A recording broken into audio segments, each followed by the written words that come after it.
Boa noite, pessoal, tudo bem? Hoje vamos fechar com chave de ouro, falar aqui sobre Chaos Engineer com Gremlin ou Engenharia do Caos, última palestra de hoje, mas não a menos importante. Meu nome é João Paulo Oliveira, sou praticante DevOps, membro da comunidade DevOps Goiás, sou um entusiasta cloud. Hoje eu sou certificado como Azure Solutions Architect Expert e DevOps Engineer for Azure Expert. Aqui tem meu QR Code, vocês podem me adicionar no LinkedIn, me seguir nas redes sociais, que a gente vai compartilhar muitas coisas interessantes. Bom, no mundo da TI, você não pensa, você não trabalha se as coisas vão quebrar, e sim quando elas vão quebrar. Tecnologia da informação, você não trabalha pensando em impedir que todo o seu ambiente um dia vai apresentar falha. Você trabalha pensando que um dia essa falha vai ocorrer. E quando essa falha ocorre, quando suas coisas quebram, nós temos as paradas, nós temos os incidentes que geram prejuízo para o seu negócio. E esse incidente, essa parada, impacta para o seu usuário final, a pessoa que consome seu serviço, e mesmo que não seja culpa sua, mesmo que não tenha sido a sua ação que gerou essa indisponibilidade, para o seu cliente é sua responsabilidade. E muitas vezes você não precisa ligar a TV ou ir num grande portal de notícias para ver ah, várias matérias relatando sobre essas indisponibilidades. As redes sociais estão aí para ventilar a insatisfação dos seus clientes, o que impacta mais ainda na imagem da sua empresa. E aqui eu venho trazer a engenharia do caos. Bem, sejam bem-vindos a ela. Mas como a engenharia do caos pode te ajudar? Primeiro a gente vai trabalhar em como as coisas quebram com facilidade. Vamos tentar entender como é que as coisas hoje parece foram feitas para quebrar, né? A velocidade e inovação são em vantagens competitivas hoje. Todas as empresas querem entregar mais rápido. A gente vive numa grande parte das nossas vidas cotidianas conectados na internet. Nós estamos sempre plugados, sempre navegando, sempre surfando, né? E com isso a gente se acostumou a ter informação pronta e disponível no menor tempo possível. Com isso, as empresas têm uma grande pressão de entregar tudo o mais rápido e eficiente possível. E com isso, toda essa ânsia por velocidade trouxe o surgimento de novas tecnologias e metodologias. Só que o mais rápido também trouxe maior complexidade, né? Cloud, serviços distribuídos, microserviços, containers, são palavras que surgiram nos últimos tempos, né? Que adicionou uma complexidade enorme em todo a sua stack, em todo o seu ambiente. E essa velocidade possui custos, né? As aplicações modernas são exponencialmente mais complexas de se operar. E à medida que fica mais complexo, aumenta a dificuldade de mantê-las funcionando, mantê-las rodando com qualidade, aumentando a chance dos componentes apresentarem falhas. E, claro, ninguém gosta de acordar de madrugada para determinar qual dos seus milhares de microserviços está fazendo a empresa perder dinheiro, né? Afinal, hoje, toda a complexidade que vem surgindo de você pegar e migrar para a nuvem, de pegar o seu servidor e colocar na nuvem, depois você pegar a sua aplicação, refatorar, rearquitetar, reconstruir e depois substituir em toda a nuvem, né? Isso ele adiciona bastante dificuldade em você continuar mantendo o seu ambiente rodando. E os testes tradicionais não são mais suficientes. Hoje eles só são capazes de cobrir uma pequena parte da sua stack. Dependências e redes que você não é dono, infraestrutura que você não controla, orquestradores que são caixinhas pretas, né, caixinhas surpresa, e pessoas que sinceramente não são as mais confiáveis. Somos humanos, nós cometemos erros, afinal até a Amazon, alguns anos atrás, derrubou toda a região leste dos Estados Unidos por uma falha humana. Uma simples falha humana deixou toda uma região do país inteiro indisponível o que parou milhares de serviços, mostrou o quanto vários serviços que nós consumimos hoje estão dependentes de uma infraestrutura que pode sofrer falhas humanas. Mas aí, o que é o Chaos Engineer? O que ele pode me trazer? O que ele se propõe? Bom, vamos pegar emprestado o conceito da física, né? O caos é o sistema sem estabilidade dinâmico que se altera no tempo a cada pequena alteração das suas condições iniciais. Esse é o caos, ou seja, é todo aquele sistema que na menor alteração você tem várias. A menor variável você tem várias alterações, o conhecido efeito borboleta, né? O bater de asas de uma borboleta na América do Sul gera um tufão na Europa. E é assim funciona os sistemas de TI. E o Chaos Engineer ele se propõe a você fazer experimentos controlados, desenhados para revelar fraquezas do seu sistema. E você vai testar tudo, tudo que compõe o sistema, das pessoas, dos processos, as aplicações e a sua infraestrutura. Mas, cara, vamos lá. O que a gente vai fazer então? Como é que é o Chaos Engineer? Você não vai chegar no seu data center e puxar o cabo de energia do seu servidor, ou chegar no seu balanceador de carga e puxar o cabo de rede e ver se ele vai funcionar. Não, não é assim que o Chaos Engineer ele vai estar funcionando. Você vai pegar emprestado o conceito da metodologia científica, o experimento científico, né? Hoje, a metodologia científica, no nosso atual contexto sanitário mundial, tem se mostrado extremamente valioso e tem que ser respeitado, e nós vamos tomá-lo aqui para nos utilizar nos nossos experimentos. Você começa criando uma hipótese do que pode quebrar seu sistema. Você imagina um cenário que tenta se aproximar o mais factível possível da realidade e imagina que ele pode quebrar seu sistema. Depois você cria o experimento que prova ou refuta essa hipótese. Então você executa esse experimento no menor cenário possível. Você começa pequeno. Tendo a prova ou a refutação desse experimento, você aprende e corrige ele. Então você aumenta o raio de execução do experimento. Há duas maneiras de você fazer essa expansão, né? Aumentando o número de alvos ou impacto. Testei em um nó do meu cluster, agora vou testar em dois, em três, ou se não, eu testei com uma latência de 500 milissegundos, agora vou testar uma latência de 1 segundo, 2 segundos. Você faz esse aumento de acordo com as suas hipóteses.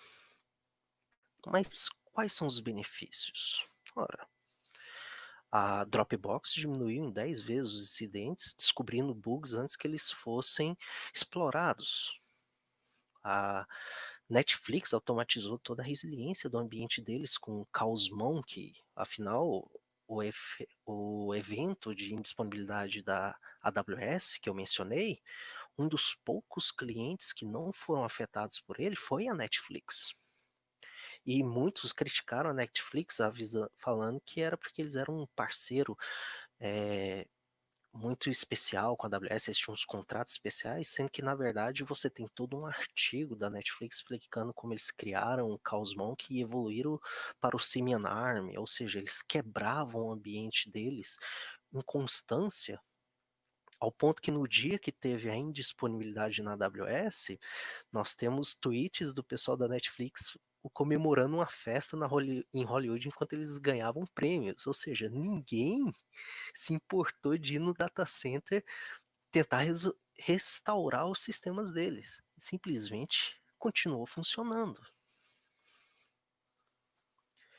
E aí, poxa, me parece interessante como eu vou implementar isso. Eu não tenho um corpo de desenvolvedores que pode vir e fazer uma solução do zero ou pegar uma solução que a Netflix disponibilizou open source na internet e adaptar ao meu ambiente. Bom, aqui eu venho apresentar o Gremlin. Sim, aquelas velhas criaturinhas que você não pode banhar e não pode alimentar depois da meia-noite. Ou era 10 horas, desculpa, eu não lembro, faz muito tempo que eu vi o filme. Bom, o Gremlin, ele é uma plataforma focada no Chaos Engineering. Ele tem uma interface simples, APIs bem documentadas, ele possui segurança para você parar e reverter qualquer experimento, ele é certificado por vários órgãos de segurança reconhecidos ao redor do globo, e ele é capaz de atacar qualquer camada de segurança, além de ser utilizado largamente por várias empresas. Ele possui agentes que podem ser instalados em qualquer ambiente, qualquer sistema operacional, Windows, Linux, máquinas virtuais, servidores físicos, qualquer cloud, indo de container a Kubernetes. Ele pode até ser integrado dentro do código da sua aplicação para simular incidentes dentro dela, ou seja, você consegue atacar qualquer camada da sua stack, seja ela na sua aplicação, seja ela na sua infraestrutura. Os agentes se conectam no orquestrador do Gremlin, que entrega o controle de segurança com facilidade de uso da interface. Você pode fazer simulações de incêndio, treinamentos de time, afinal, é muito fácil você pegar seu time e tentar preparar eles para um evento, mas quando o evento ocorrer, você pode ver pessoas correndo ao redor da mesa com tudo pegando fogo enquanto eles gritam e balançam os braços. Então, a melhor forma de treinar é o mais próximo à realidade possível, ou seja, você põe eles em cenários reais. E também a ferramenta é capaz de validar, coletar dados para você ver se você vai ser alertado antes que seus clientes notem algo. Hoje, o que mais a gente vê é seu cliente reclamando da sua aplicação estar parada antes que sua ferramenta de monitoramento te avise de qualquer coisa. Muitas vezes ocorreu a indisponibilidade, sua ferramenta nem pegou. Como é que você sabe que seu monitoramento está funcionando de verdade? E aqui eu vou demonstrar um pouco como é a interface do Gremlin. Aqui, quando você faz um primeiro acesso, ele te dá a possibilidade de te criar um host temporário dentro da AWS, onde você pode começar a fazer seus experimentos. Você pode vir aqui, rodar qualquer tipo de ataque, ele tem uma biblioteca muito boa de ataques pré-configurados, você pode validar o auto-scaling da sua aplicação, fui lá e configurei que se ficar com 70% das minhas CPUs utilizando, eu preciso que sobe mais uma instância. Você sabe se isso funciona? Você já testou isso? Como você vai testar? Então, vamos fazer um ataque de auto-scale, vamos aumentar o consumo de CPU. A gente também pode pegar e fazer cenários de black hole. O que é o black hole? É um buraco negro, né, como fala. Eu quero ver se minha aplicação de pagamento de cartão de crédito funciona se eu não tiver comunicação com o PayPal. É um experimento válido. Então nós criamos um ataque de black hole onde toda a comunicação que vai para o PayPal, ela é jogada fora, ela é descartada. E sua aplicação de pagamento por cartão de crédito tem que continuar funcionando, não é verdade?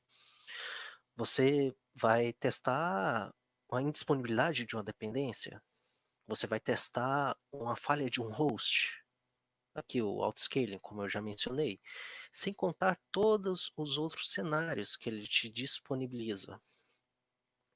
Você tem cenários de latência de rede, você tem cenários de você tem os cenários onde você quer pegar e testar se sua API vai aguentar determinadas cargas. O céu é o limite, de certa maneira. Você pode esquedular os ataques. Poxa, eu quero fazer um ataque no meu ambiente, mas eu não quero correr o risco de causar uma indisponibilidade no meu cliente. Então, eu posso separar o área onde eu tenho o menor tráfego possível e fazer o ataque. E é uma ferramenta capaz de te prover segurança, pois você consegue colocar thresholds. Se ela alcançar determinada quantidade de erros, o ataque é completamente cancelado. Você consegue fazer rollback. E aqui eu tenho alguns modelos de experimentos que você pode fazer. Por exemplo, temos um experimento de latência de rede. Geramos a hipótese: nossos microserviços devem tolerar até 1 segundo de latência sem erros para o usuário. O usuário pode enfrentar lentidão, mas eu não quero que ele enfrente erros, eu não quero que apareça um erro na tela dele, porque se aparecer erro, ele vai sair do meu site e vou perder a venda. Ele pode tolerar lentidão de clicar a compra e ficar processando o pagamento, mas eu não quero que ele tenha erros. E aí nós fazemos o experimento. Vou utilizar o Kubernetes. Vou fazer um ataque de latência de rede. Qual vai ser o raio da minha atuação? Vai ser dentro das minhas jobs APIs. Qual será a minha magnitude? 1000 milissegundos de latência por 120 segundos, ou 2 minutos. Qual a condição de abortar? Se tiver 500 erros ou uma extrema degradação da experiência do usuário. Quando eu falo extrema, é extrema mesmo, ou seja, ele não conseguir fazer nenhum outro clique, recarregar a página. Outro cenário, validar minha alta escalabilidade. Sobre alta carga, os microserviços do front-end devem fazer scale out pelo Kubernetes, ou seja, eu tenho que pegar e subir mais nós para o meu cluster e distribuir para outros containers, para outros, e fazer o balanceamento. Aí nós fazemos um ataque de Kubernetes, um CPU ataque, né? Onde será meu raio de atuação? Vou atacar somente meu front-end, não vou mexer no meu back-end. Com a magnitude, aumente 50% de CPU a, em, a, em todos os cores por 60 segundos, com a condição de abortar 500 erros e extrema degradação de experiência de usuário. Outro experimento, eu tenho um cluster de SQL Server. Qual a minha hipótese? Se um nó do meu cluster do Windows falhar, o banco de dados do SQL Server deve fazer o failover automaticamente. E a experiência do usuário pode ficar lenta, mas de maneira alguma o usuário deve experienciar erros. Ou seja, meu front-end, a experiência do meu usuário, ele pode ter lentidão novamente, mas de maneira alguma ele pode ter erros, enquanto o meu failover ocorre. E aqui nós temos o experimento novamente, qual seria a magnitude e tudo mais. Mas e agora? Fiz esses experimentos. Comecei a implementar o Chaos Engineer. Você vai se fazer as perguntas. Foi o que era esperado? Você conseguiu descobrir efeitos colaterais desconhecidos? Foi detectado? O seu monitoramento conseguiu capturar? Seu monitoramento deve estar configurado corretamente. Isso é crítico. Seu monitoramento conseguiu pegar esse ataque, conseguiu te avisar e foi mitigado. Afinal, o sistema ele deve se degradar graciosamente, como eu mencionei várias vezes. O usuário não pode experimentar o erro. Você vai definir o seu SLA, o seu SLI, o seu SLO, né, os seus objetivos, seus acordos e suas informações. Ou seja, é aceitável o usuário ter lentidão, mas não é aceitável ele ter falhas. E aí nós começamos a parte de consertar. Você conserta os seus problemas, seja no código, seja na configuração, processo. Você tem que interagir e melhorar. Você vai pegar tudo aquilo que você rastreou ser o problema e vai corrigir. Você pode automatizar, né? Você deve automatizar também. Você tem que executar exercícios regulares das falhas passadas para prevenção. Às vezes você corrigiu uma falha no passado, mas você tem que continuar testando para ver se ela não pode ocorrer novamente, ser recorrente. E acima de tudo, compartilhar os resultados.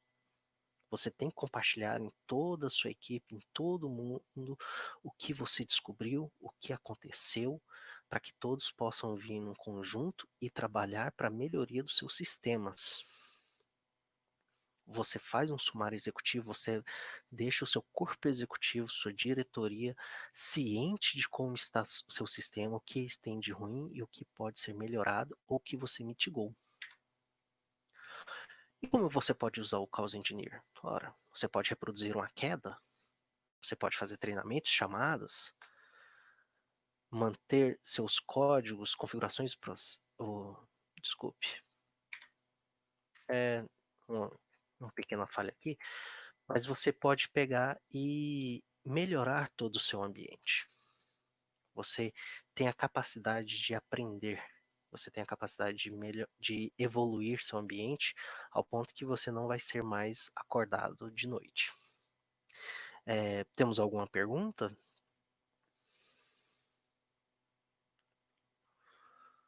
Hum, Há vagas no mercado diretamente para isso, qual a diferença entre um engenheiro de testes? Bom, os testes são para verificar a funcionalidade da sua aplicação. Você tem os testes unitários, você tem os testes de integração, eles são para verificar a funcionalidade da sua aplicação, se ela está rodando como ela deveria, né? Mas aqui, como o primeiro slide falava, eu vou quebrar meu ambiente de propósito. Eu vou pegar e analisar o meu ambiente em um cenário real. Vou imaginar, o meu, eu mantenho um portal de vendas numa Black Friday. O seu teste imagina que você vai ter um crescimento de 500% em apenas uma hora, é aquele período entre 23h59 e meia-noite, quando começa a Black Friday e começa a liberar as promoções. Você imaginou como seu portal vai se comportar nesse cenário? Se todas as suas medidas de auto-scaling, de correção e prevenção de erros, elas vão ocorrer como esperado? O engenheiro de testes ele é mais focado em verificar se a aplicação todos os componentes da aplicação respondem como eles deveriam, né? Se aquela variável de inteiros aceita somente inteiros, booleanos aceita só booleanos, strings, né? E também os testes de integração, se um microserviço vai funcionar com outro. A engenharia do caos, ela é um mundo à parte a isso.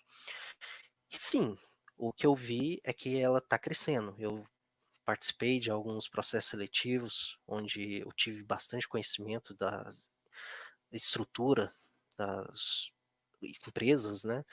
E eles me apresentaram as suas soluções de Chaos Engineer, que você tem serviços críticos, serviços bancários, serviços de vendas, que você não pode ter paradas inesperadas. Afinal, quantas vezes no dia do pagamento seu banco ficou indisponível e você ficou pensando, cadê meu dinheiro, né? Isso não é aceitável. Então, é uma área que está crescendo. É, mais alguma pergunta? Como, como ser um Chaos Engineer?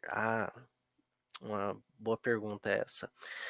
Ser um Chaos Engineer é você pensar no que pode acontecer com o seu ambiente.